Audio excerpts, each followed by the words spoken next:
Hello everyone, welcome you all in class 10th geography. This is chapter number 6, manufacturing industry. As we have completed two modules of this chapter, module 1 related to the manufacturing mean and the importance of manufacturing industries, module 2 related with the different classification of industry, then the location of the ideal industry and the manufacturing sector how much contribute in the GDP or the national economy. These topics we have completed in module number 1 and module number 2. This is the module number 3 of the manufacturing industry. In this module we are going to discuss about the agro-based industry. On the different bases we did the classification of the industry, like on agro based, on mineral based, on the basis of ownership, on the basis of their size. So on different bases we divide the industries in different parts or types. So first of all, here we are taking the first basis on the basis of raw material. So on the basis of raw material, first we are taking agro based industry. So in agro based industry, cotton industry is given in your syllabus, then jute industry and sugar industry. So one by one we will discuss all these industry. So first in module number 3 we are taking agro based industry, that is the cotton industry. So let's start the topic. Cotton industry. Cotton industry, actually this is called as a textile industry. Textile, so there are different kind of textiles, silk textile, cotton, raw cotton. So basically in textile industry, here we are discussing about the cotton. Cotton, or we can say the textile, it contributes 4% toward the GDP. If we talk about the gross domestic production of the country in the form of manufacturing industry, so only the cotton textile contribute 4% in the GDP. It is only industry in the country which is self-reliant and complete in the value chain, from raw material to the highest value added products. So cotton industry is a value added industry. It means, as you can see in the given picture, that from the fiber production, from raw material we made the fibers. Then from fiber, after the spinning of the fiber, we do or we form the yarns. After spinning of the yarn, we do the knitting or weaving. Then after weaving and knitting, we made a fabric. Then we dyed and finishing the fabric, and after it we form the garments. And this is a value chain. So from a very low level to the higher level, that's why cotton industry called as a self reliant industry.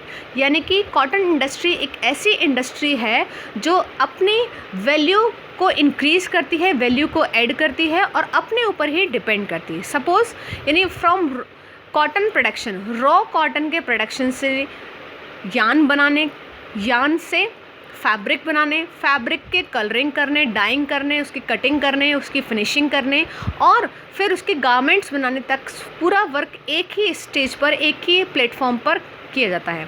So that's why it's add the value को add करता है. यानी अगर हम एक raw cotton को purchase करें और अगर हम एक गारमेंट को परचेज़ करें और दोनों का वेटेज सेम हो, सो ऑब्वियसली जो रॉ कॉटन है वो कंपैरेटिवली चीपर कॉस्ट में होगी और जो गारमेंट है उसी वेट का वो कंपैरेटिवली हायर कॉस्ट में होगा.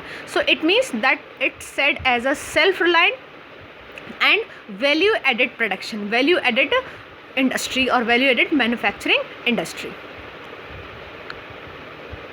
There is a process to form the textile or the textile manufacturing. This process, first of all we do the spinning, as we just see in this given diagram.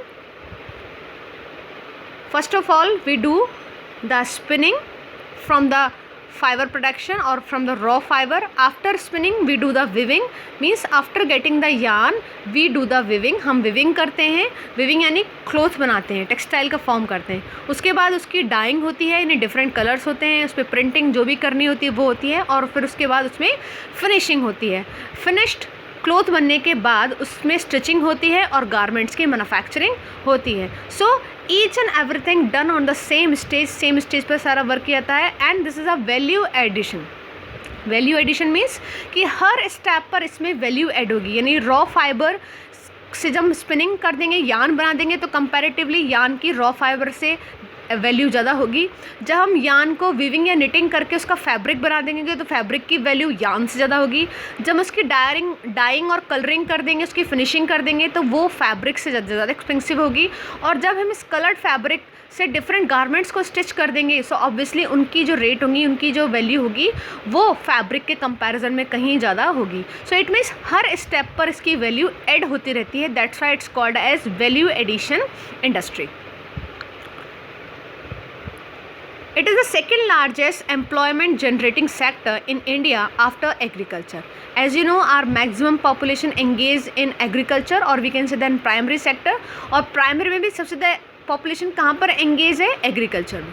So agriculture के बाद after the agriculture this is the second largest employer generate sector, यानी manufacturing में cotton industry. Manufacturing में different industry हैं, iron and steel industry, mineral based industry, agro based industry.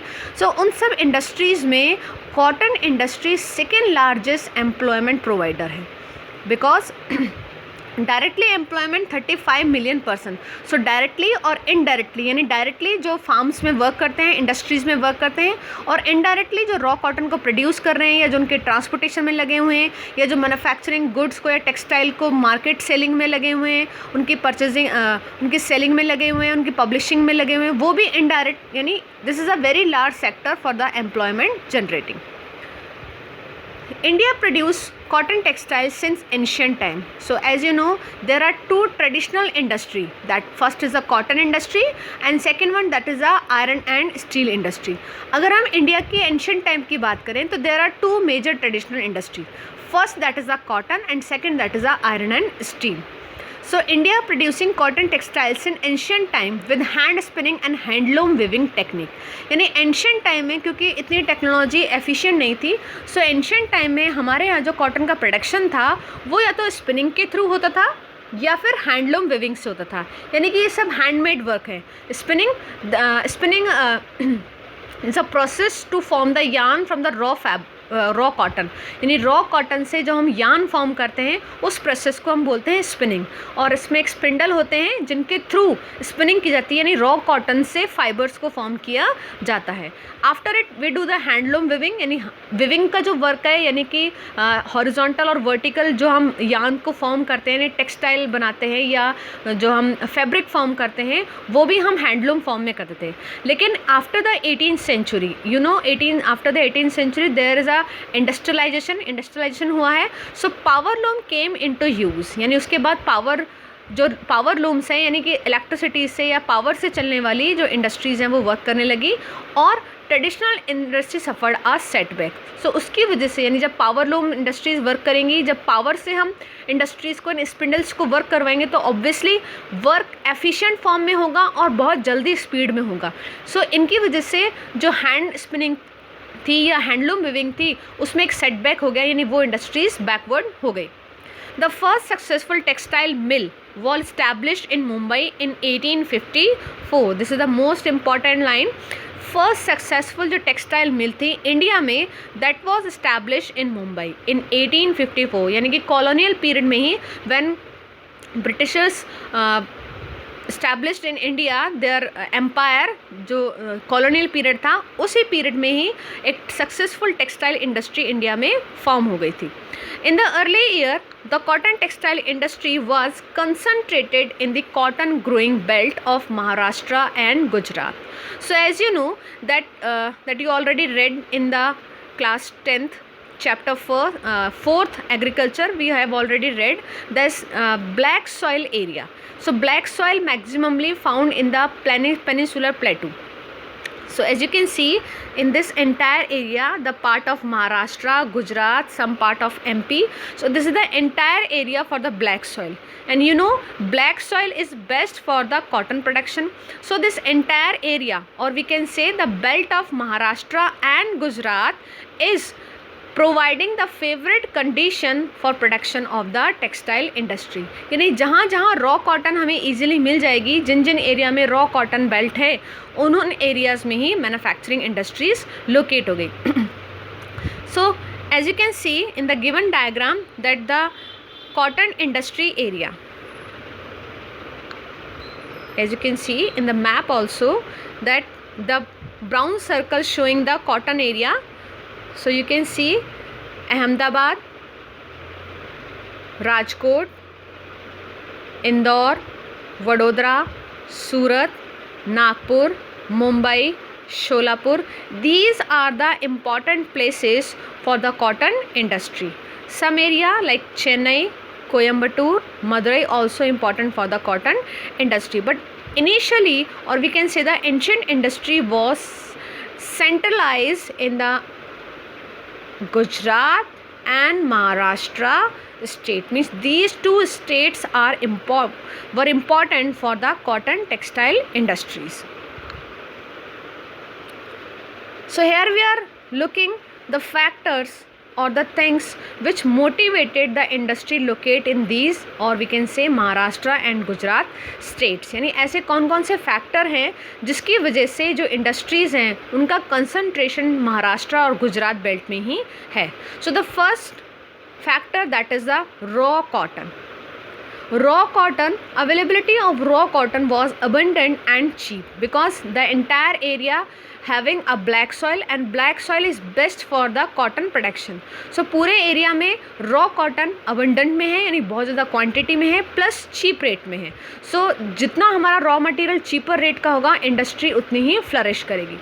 Second important factor, that is the moist climate, because this is the coastal area, so the climate is comparatively moist, and when there is a moist climate, so the yarn become too much long. यानी moist climate में जो हम yarn form करते हैं वो बहुत largely form होता है, यानी large उसकी जो यार्न्स होते हैं वो बहुत लॉन्ग फॉर्म होते हैं, यानी बार बार वो कट नहीं होते, और जितना लॉन्ग यार्न फॉर्म होगा उतना ही जो टेक्सटाइल फॉर्म होगी वो ईजिली होगी, उतनी ही एफिशिएंट क्वालिटी की, फर्निश क्वालिटी की टेक्सटाइल फॉर्म होगी. So first factor, that is the raw cotton availability. Second factor, that is the moist climate in these coastal states also help in the development of cotton textile industry, because humid condition are required for the weaving the cloth, else the yarn breaks. यानी yarn बार बार break नहीं होता, और उसकी वजह से जो weaving है cloth की वो बहुत efficient form में हो पाती है. Well developed transportation system and accessible port facility in Maharashtra and Gujarat. As you know, Maharashtra and Gujarat both are coastal areas, so they provide a port facility. ये दोनों ही port facility available कराते हैं Maharashtra and Gujarat. So there is a efficient mode of transportation, यानी कि port के through हम water transport को easily use कर सकते हैं, जिससे हम जो मटेरियल है या प्रोड्यूस गुड्स हैं उनको दूसरी कंट्रीज़ में एक्सपोर्ट कर सकते हैं easily. And as you know, water transport is the cheapest mode of transportation, यानी जितने भी मोड हैं ट्रांसपोर्टेशन के, लैंड, एयर एंड वाटर, उसमें सबसे जो चीपर है दैट इज़ द cheapest है, that is the water transport. So these area providing the port facility, so we can access the water transport. Proximity to the market as cotton closer. India has world class production in spinning. India का spinning के form में world class production है, but viewing supply लो. लेकिन हमारी जो viewing है यानी textile का जो प्रोडक्शन है that is low. Spinning means raw cotton से यार्न फॉर्म करना, यानी कि धागा बनाना. So we have a world class production in spinning, यानी स्पिनिंग हम बहुत अच्छी कर पाते हैं due from the spindles by power looms and other things, but our weaving sector is much low, or we can say the supply is low. Quality of the fabric, as it cannot use much of high quality yarn produced in the country. हमारी country में हम yarn तो बहुत अच्छा quality का produce कर रहे हैं, लेकिन विविंग जो है वो उतनी अच्छी नहीं है. क्यों? Because we didn't use the good quality yarn in our country, क्योंकि हम खुद की जो अच्छी क्वालिटी का यार्न है उसे अपनी कंट्री में यूज़ नहीं कर रहे हैं. Actually we maximum yarn we exported to the other countries because we get a good money for that, क्योंकि हमारी कंट्री में उतनी एफिशिएंट की मशीनरीज नहीं है, उतने एफिशिएंट फुल लेबर नहीं है, उतनी प्रॉपर पावर सप्लाई नहीं है। इन सब कॉजेज़ की वजह से हम हमारा मैक्सिमम जो यान है वो दूसरी जो कंट्रीज़ हैं उन्हें एक्सपोर्ट कर देते हैं, क्योंकि वो हमें इसकी बहुत अच्छी जो स्पेंट है वो बहुत अच्छा जो हमें पैसा इसका देती हैं, इसीलिए भी हम मैक्सिमम जो यान है अच्छी क्वालिटी का वो हम एक्सपोर्ट कर देते हैं। और इंडस्ट्रीज़ में हम मीडियोकर या लो क्वालिटी यान यूज़ करते हैं, जिसके वजह से हमारी जो विविंग है वो इतनी अच्छी एफिशिएंट क्वालिटी की नहीं हो पाती। So India export yarn to Japan. The country also export cotton goods to USA, UK, Russia, France, East European countries, Nepal, Singapore, Sri Lanka and African countries. So India export yarn to Japan. As you know, Japan is a most technical country. So हमारा export हम Japan को करते हैं यान का, और फिर यान में प्रोडक्शन होता है। The country also export good to USA, UK, Russia, France, east European countries, Nepal, Singapore, Sri Lanka and African countries. यानी इंडिया इन कंट्रीज़ को अपना जो एक्सपोर्ट है वो करती है। India has the second largest installed capacity of spindles, और we can say spindles means tool for the spinning in the world after China. यानी इंडिया जो है वो सेकेंड लार्जेस्ट इंस्टॉल कैपेसिटी है इंडिया के पास अपने स्पिंडल्स को। स्पिंडल्स बेसिकली अभी जस्ट मैंने आपको बताया कि स्पिंडल्स बेसिकली क्या है, एक टूल है जिससे हम रॉ कॉटन से स्पिनिंग करते हैं। So in the world after China, यानी पूरे वर्ल्ड में चाइना के बाद अगर कोई स्टैंड करता है तो that is the India. India have a large share in world trade of cotton yarn. As I explain you that we are exporting our yarn to the other industry. यानी हम India में जो yarn produce करते हैं उसको हम दूसरी countries को सेल कर देते हैं, और हम उस एफिशिएंट यार्न को यूज़ नहीं कर रहे हैं because we don't have good quality of labor, we don't have good quality of machinery, we don't have proper supply of electricity. That's why we are not using the yarn for the own industry or own country, but 1/4 of the total trade. However, our trade in garment only 4% of the world total. यानी अगर हम garment की बात करें, spindles की बात करें, यानी यान की बात करें, तो हमारा प्रोडक्शन बहुत अच्छा है। लेकिन अगर हम गारमेंट्स की बात करें, यानी हम फैब्रिक की बात करें after the viewing and knitting, उसके बाद अगर हम गारमेंट्स की बात करें तो वहाँ सिर्फ हमारा 4% ही है पूरे वर्ल्ड में। सो ऐसी कौन कौन सी प्रॉब्लम्स हैं जिनकी वजह से ये शो होता है कि हमारा यान तो गुड क्वालिटी का है but we are not able to produce a good quality garments, यानी हम गुड क्वालिटी गारमेंट्स को प्रोड्यूस नहीं कर पा रहे। So here we are looking the problems which are facing by the textile industry, कि ऐसी कौन सी प्रॉब्लम्स हैं जो टेक्सटाइल इंडस्ट्री इन दिनों फेस कर रही है। First that is the scarcity of the good quality cotton, यानी गुड क्वालिटी जो कॉटन है फर्स्ट ऑफ ऑल उसकी लो अवेलेबिलिटी है, because main cotton growing area went to Pakistan during the division, because जो the area of the Punjab, जो पंजाब वाला पूरा area है, Lahore the area, this is entire area was good for the cotton production. ये पूरा एरिया कॉटन प्रोडक्शन से रिलेटेड है। सो जितने भी गुड ग्रोइंग कॉटन एरियाज़ हैं वो सब कहाँ पर चले गए, डिवीज़न के बाद पाकिस्तान में। सो उसकी वजह से हमारे यहाँ उतनी एफिशिएंट क्वालिटी की कॉटन प्रोड्यूस नहीं होती जितनी की पहले होती थी। Second, old machinery. India is a developing country, so we don't have good quality machinery. Now to we are improving, now to we are taking the different technique from the other countries also, but if we see overall, so we don't have the good quality machinery as developed country have. So then second problem, third problem, that is the erratic power supply, क्योंकि इतनी efficient mode नहीं है power supply का। So power supply जब बार बार cut होती है तो उसकी वजह से यार्न से जब हम निटिंग और विविंग कर रहे हैं तो जो टेक्सटाइल प्रोडक्शन है वो भी बीच बीच में रुक जाता है, और जिसकी वजह से एफिशिएंट क्वालिटी का जो गारमेंट है या फैब्रिक है वो फॉर्म नहीं हो पाता है। Next, low output from the labour. जो लेबर है वो भी उतनी एफिशिएंट नहीं है। लेबर की जो भी पावर है या जो भी skilled, we can say that we have only semi skilled और low skilled labour, we don't have a good skilled labour, high efficient skilled labour. So हमारे पास जो लेबर है वो भी उतनी एफिशिएंट और उतनी स्किल्ड नहीं है, जिसका आउटपुट भी कैसा है, लो है। सो लो आउटपुट की वजह से प्रोडक्शन भी उतना गुड नहीं हो पाता। Tough competition for the synthetic fibre, obviously as you know there is a tough competition for the synthetic fiber. Synthetic cotton is a natural fiber. जो हम प्रोडक्शन करते हैं फार्म्स पर कॉटन, रॉ कॉटन का, फिर उसकी स्पिनिंग करते हैं, हम यान बनाते हैं, फिर after weaving and knitting we form the fabric. And because it's a natural fibre, so we have to keep it very careful. हमें इसे बहुत ध्यान से रखना पड़ता है. And it is too much expensive, ये एक्सपेंसिव भी होता है. सो it has a tough competition from the synthetic fiber. Synthetic fiber comparatively cheaper होता है. We don't have take too much focus for the keeping it. हमें इसको रखने के लिए बहुत ज़्यादा फोकस करने की ज़रूरत नहीं है. यानी कि इसकी हैंडलिंग भी सिंथेटिक फाइबर को टेकिंग केयर भी ईजी है और ये कंपैरेटिवली चीपर भी होता है. सो इसीलिए जो कॉटन इंडस्ट्रीज़ हैं उनको जो सिंथेटिक फाइबर इंडस्ट्रीज़ हैं उनसे टफ कॉम्पिटिशन फेस करना पड़ता है.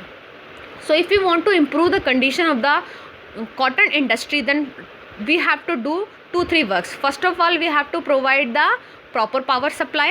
Second, we have to improve the quality of the labor, means we have to skill them, then it will provide or it will give the good production. Then we have to purchase or we have to import good quality of the machinery, so our production become accelerate and our production become good quality. So these are 2-3 changes which we have to do in the cotton industry. But if you see the present condition, the COVID-19 condition, so it is too much challenging condition nowadays, क्योंकि COVID-19 की वजह से production as such कहीं पर भी नहीं हो रहा है. So this is the entire condition for the normal condition. अगर हम नॉर्मल कंडीशन में कॉटन टेक्सटाइल इंडस्ट्री को देखें, so this is the entire for the normal condition. लेकिन COVID-19 ने एक स्टेगनेंट सी कंडीशन ला दी है सभी जगह पर. सो एज सच प्रोडक्शन या फिर उसमें जीडीपी का कंट्रीब्यूशन ये प्रेजेंट सिनेरियो के अकॉर्डिंग नहीं है. So we all suppose that condition will good soon will good. In next module we will see the jute industry and sugar industry. Thank you.